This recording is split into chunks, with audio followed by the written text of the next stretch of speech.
everything, you know, if you can't see anything or you miss part of this or whatever, there should be full start to finish pinch pot demonstration stuff on D2L. So if it's not working or if it's not there, just hit me up because it should be available for everyone. So I'm going to start with this flat bottom one first because it's going to be kind of the quickest cleanup. I don't really have much to do outside of, you know, just kind of clean up any of the inconsistencies on it, maybe touch up the rim and touch up the feet a little bit or the foot a little bit, that kind of thing. So that's kind of, with a piece like this, it's, you know, mostly finished. So on the exterior, it's a little kind of wonky. This is a Sureform tool. It's just a metal rasp. I do have some that we can share as a class, or if it's something, you know, you like what I'm doing, you know, maybe it's something that you pick up. So it kind of just works as like sanding, you know, I'll be able to sand the exterior of this a little bit. And you can use any number of things. The metal ribs work fairly well. The loop tools you can use, and I'll demonstrate the loop tools on the next pieces. But I like this Sureform tool too. It creates kind of a nice surface and is, it's like kind of minimally invasive, I guess. So it's, sometimes the loop tools are really aggressive and it can be really easy to overcut or something, you know, maybe trim through your bottom. And the rasp is a little bit more forgiving, a little bit slower, maybe a little bit messier, but you know, it's all kind of give and take. And so with this, I'm just going to kind of start shaving some of the excess clay out, mostly on the bottom. I will do a little bit around the rim, mostly just to kind of make the texture look the same.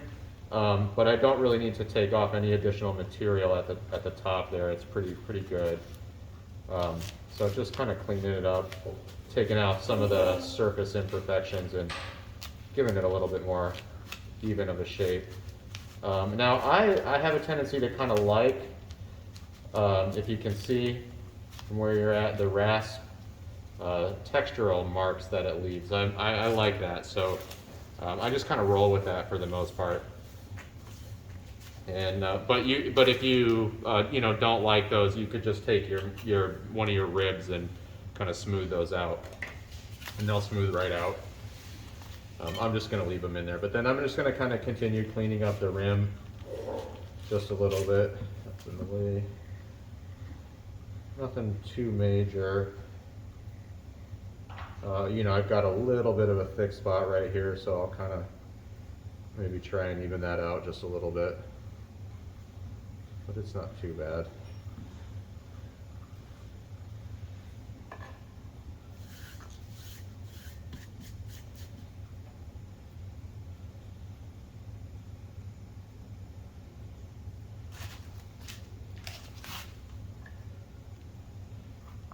Just finish cleaning up the bottom. So pretty straightforward. Does anybody have any questions so far? This one's kind of boring. The other ones will be more exciting.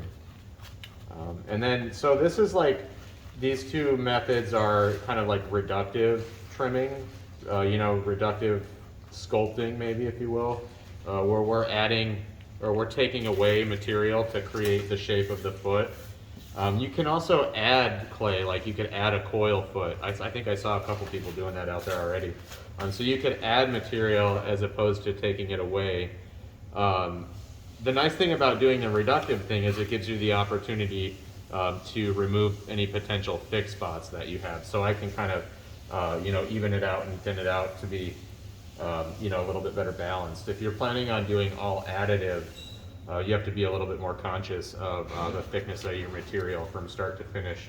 And there's no reason either, too, why you can't do, you know, some combination of both. Those are just kind of, you know, kind of the loose rundown. I like to keep it simple personally when I'm working, so I have a tendency to, you know, keep things pretty simple.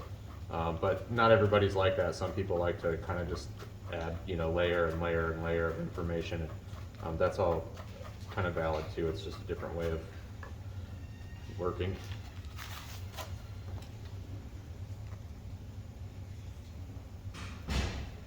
just a little more, just a little more. The bottom was just a little thicker than I wanted.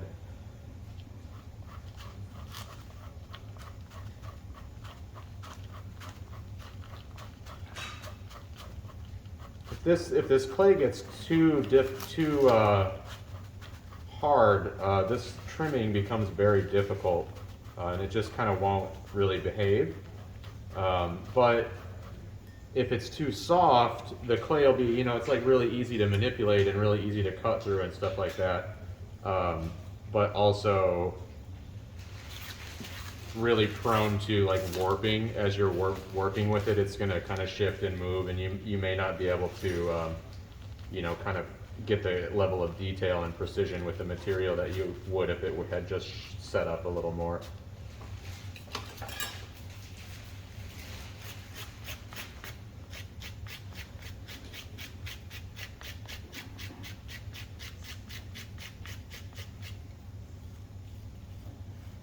I'm just kind of cleaning up the bottom just a little bit. I'm almost done with this one here. And then the last thing you really kind of want to do, especially in this setting, is make sure you're adding your signature to the piece. We're a small group. We're the only intro group right now, so if you don't put, you know, summer 2022 on the bottom of it, that's not a big deal, but make sure you've got some sort of legible signature on the bottom, whether that be an actual signature or, you know, first and last initial kind of thing, some kind of identifying mark so we're able to tell whose work is whose.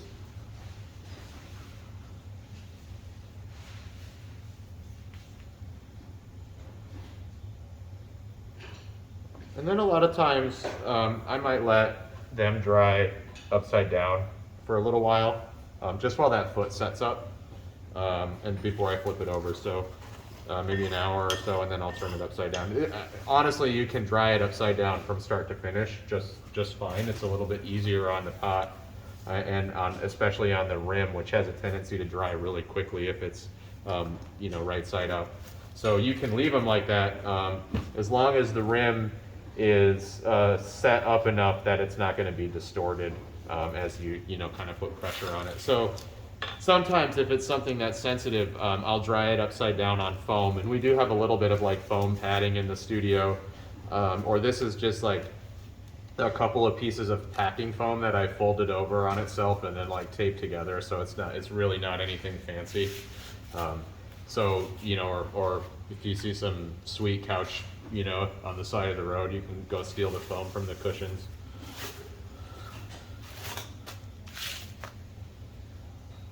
So this is like a little cup shape, and you can see that, you know, I'm kind of trying to get it into something like this.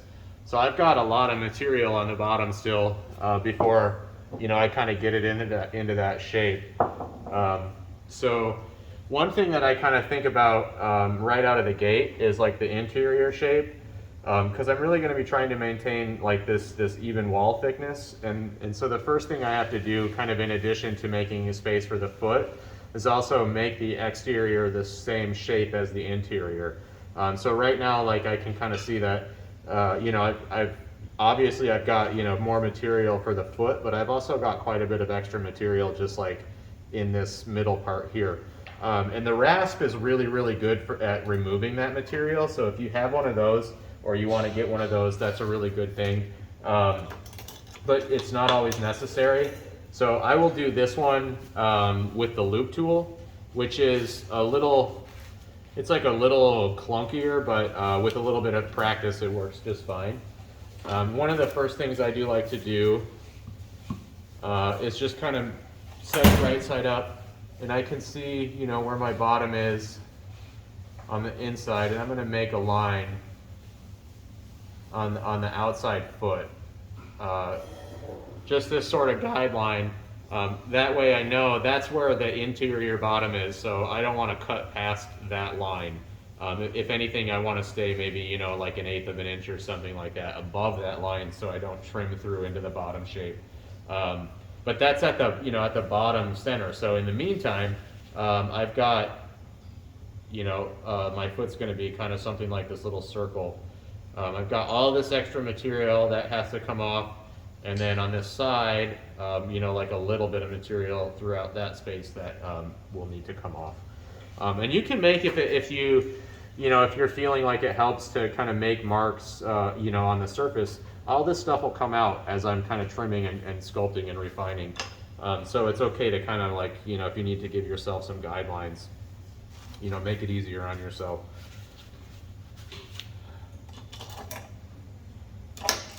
So these are just, you know, this is literally just the loop tool that comes in the kit.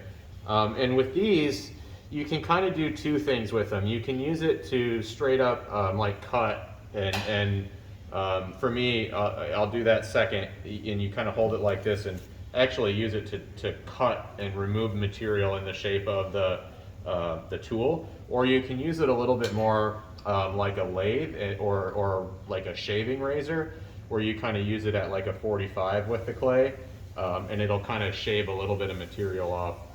So I'll start like for shaping the outside space, that's kind of what I'll do, and it, you know, just kind of looks like this. And if you don't have a banding wheel, you can do it on a table. If you can do it on like a plastic bat without a wheel, that'll spin around on the table just fine. A little piece of cardboard, or sometimes you know, almost like you're whittling a little piece of wood or something, you can sit with it in your lap pretty comfortably. That's fairly messy. You know, you'll end up dirty, but it can be fairly comfortable. The main thing you don't want to do is really end up in a situation, you're kind of always thinking about your posture a little bit in here. Try not to put yourself in a situation where you're really like hunched over, or maybe like if it hurts your back or hurts your hands or something like that. Try to find an adjustment so it's not.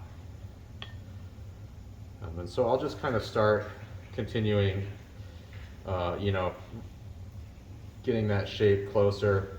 And you'll notice that I kind of stop this where that line was, and I'll kind of you'll start to see the shape of the cup, you know, minus the foot, kind of come into form here. Just doing a little bit around the rim to kind of make those marks consistent, but trying not to remove too much material up there because it's already a little on the thin side.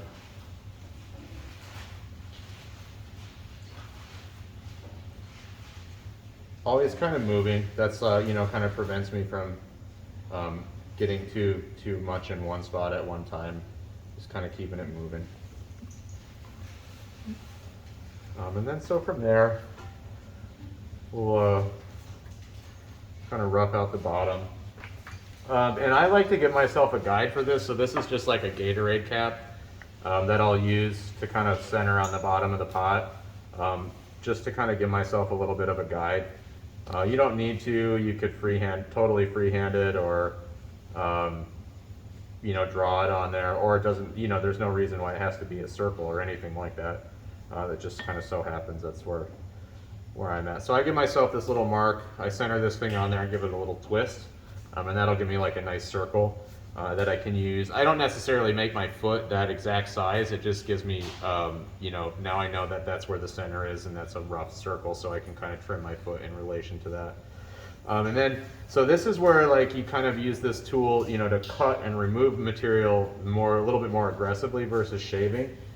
So I can kind of see, you know, this is where the top of my foot is, this is where the bottom. And if I imagine kind of cutting out, using this tool to kind of cut that shape out, you can kind of see it just from the side. Start something like this. And it usually, if on a really good day, I can get it, you know, like it'll be like one and done. But it's usually a couple passes. So it's just something like that. When you trim by hand like this, it's never really super precise. So either you have to find a way to, like, you know, work at things forever to get it really precise, or get yourself in a position where you're kind of moving really meticulously and slowly to kind of get things really precise. Or me, I'm okay with things being a little bit uneven, so I don't worry if the foot's not an exact circle or exactly in the center. As long as it's mostly there, I feel okay about it. And then I'm just going to kind of clean this foot up, give it a little bit more defined form. I'll do the same for the outside.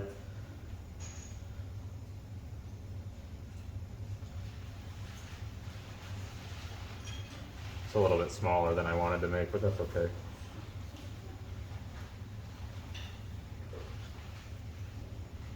Kind of trying to keep it like that nice bowl shape like the inside is.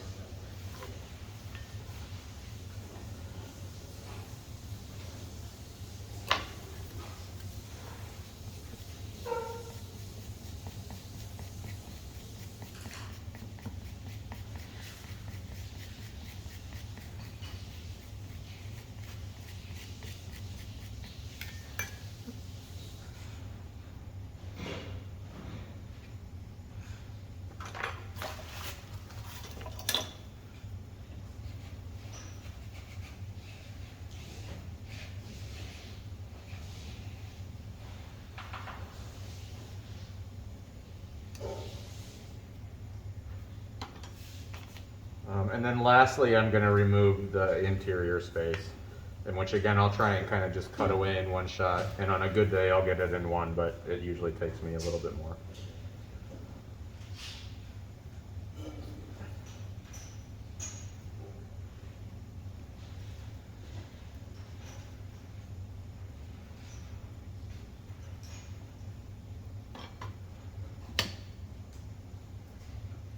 I always kind of like take a second to smooth out the corners, because those spaces can be, anything that's like a little bit sharp at this point in the process will be really, really sharp when it comes out of the glaze kiln.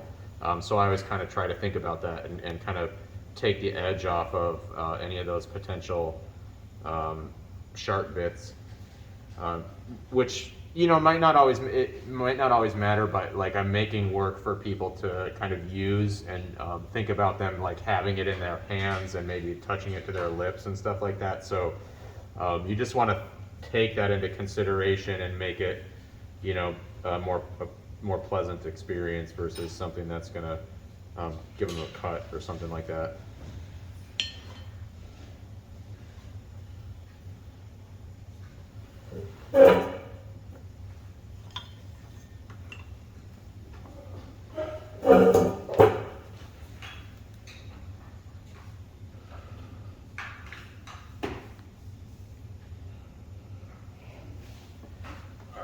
One more to trim, and then I'm going to go back to pinching. Does anybody have any questions so far? How's it going out there?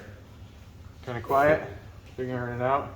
It's freaking hot out there today. It threw me off this morning. I thought it was cold out again, and I woke up or went outside, and it was like not so cold.